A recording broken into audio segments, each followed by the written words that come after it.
नमस्कार।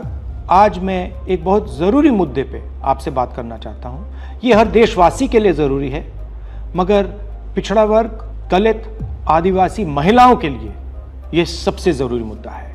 ये आपके भागीदारी के बारे में है। 2023 में पूरे देश ने, सब पार्टियों ने महिला आरक्षण बिल को पूरा समर्थन दिया था। कांग्रेस पार्टी सबसे आगे थी। सालों के लिए हम महिला बिल पास करना चाह रहे थे। अंत में 2023 में हुआ। भारतीय राष्ट्रीय कांग्रेस की तरफ मैं नारी शक्ति बंधन अधिनियम 2023 के समर्थन में खड़ी हुई।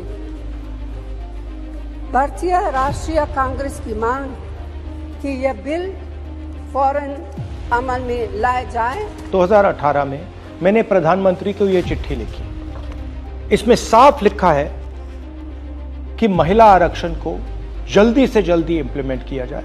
यहां मैंने कहा है कि 2019 में महिला आरक्षण इंप्लीमेंट हो जाना चाहिए। उसके बाद 2023 में मैंने भाषण दिया, पार्लियामेंट हाउस में भाषण दिया, अनेक भाषण दिए, जिसमें मैंने कहा कि महिला आरक्षण देश के लिए जरूरी है और जल्दी से जल्दी इंप्लीमेंट हो जाना चाहिए। In my view, it is quite simple. This bill can be implemented today by giving 33% of the seats in the Lok Sabha and the Vidhan Sabha to India's women. I would like to have seen OBC reservation included in this bill. I think it is very important that a large chunk of India's population, large chunk of India's women should have access to this reservation. And that is missing in this bill. भाई और बहनों, अब बहुत बड़ी बेईमानी की जा रही है। प्रधानमंत्री नहीं चाहते कि कास्ट सेंसस, नए सेंसस, ओबीसी सेंसस के बेसिस पे यह निर्णय लिया जाए। वो चाहते हैं कि 2011 का सेंसस यूज किया जाए, जहां पे पिछड़े वर्ग का नंबर है ही नहीं। वो आपकी जो भागीदारी है उसको आपसे छीनना चाहते हैं। हमारा कहना है नया सेंसस चालू हो गया है, आप कह रहे हो कि ओबीसी सेंसस आप कर रहे हो, तो उस सेंसस का प्रयोग करके आप महिला बिल क्यों नहीं पास कर रहे हो? हमारा जो विजन है एक बिल्कुल नया डेवलपमेंट का, विकास का पैराडाइम हम कास्ट सेंसस के माध्यम से लाना चाहते हैं। और हम सेंट्रल सवाल पूछ रहे हैं कि चाहे ओबीसीज हों, दलित्स हों, आदिवासी हों, उनकी देश में कितनी भागीदारी है। नरेंद्र मोदी, आरएसएस और बीजेपी घबरा गए हैं क्योंकि कास्ट सेंसस का डेटा आना शुरू हो गया है और उनको मालूम पड़ रहा है कि पिछड़ों की देश में सचमुच कितनी आबादी है। वो नहीं चाहते कि आपको अपनी सच्ची आबादी के बेसिस पर भागीदारी मिले। ये सिर्फ पिछड़े वर्ग के खिलाफ नहीं है,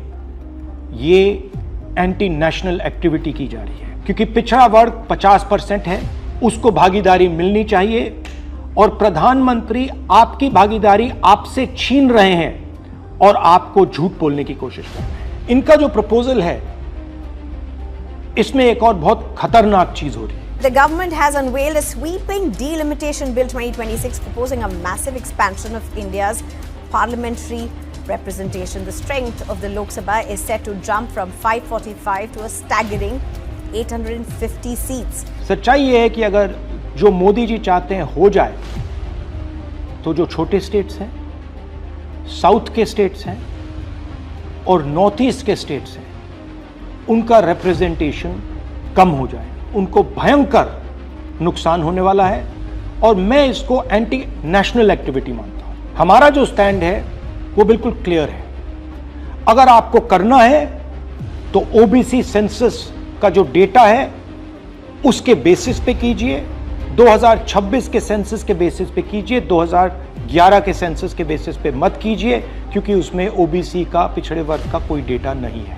और अगर आप सचमुच में वुमेन्स बिल इंप्लीमेंट करना चाहते हो तो आपके पास वुमेन्स बिल पड़ा हुआ है, उसको आप इंप्लीमेंट कीजिए, हम आपको पूरा समर्थन देंगे। मगर पिछड़े वर्ग, सदर्न स्टेट्स, छोटे स्टेट्स के खिलाफ हम आपको काम नहीं करने देंगे। मोदी जी, मैं समझता हूं कि आप देश को मैसेज देना चाहते हो कि आप प्रो वुमेन हो।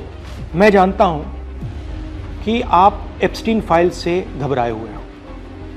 35 लाख फाइलें यूएस में बंद पड़ी हैं, चाबी ट्रंप जी के हाथ में है और आप उससे डरे हो।